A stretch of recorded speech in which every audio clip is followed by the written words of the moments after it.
Today ay ika-8th day ng Simbang Gabi at ang 8th letter ng Christmas daw ay A or anticipate. So sabi ni Father, anticipation is not empty waiting but hoping and learning to trust in the Lord.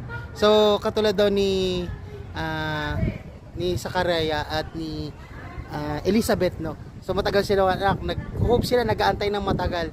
Pero binigay din ng Panginoon sa, alam mo yun, parang hindi kung kailan natin gusto pero kung kailan kalooban ng Diyos. So mag-trust tayo kung kailan darating.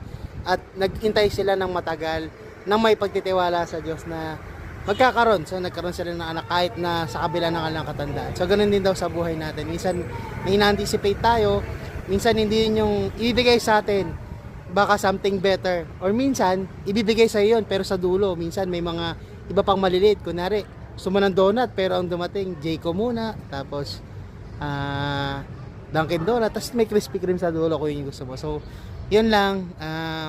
Sana ibigay ni Lord yung mga gusto natin sa tamang panahon, takdang panahon. Ganda ng church ng Santo Rosario sa labas. Oh. Yan. Tara, let's!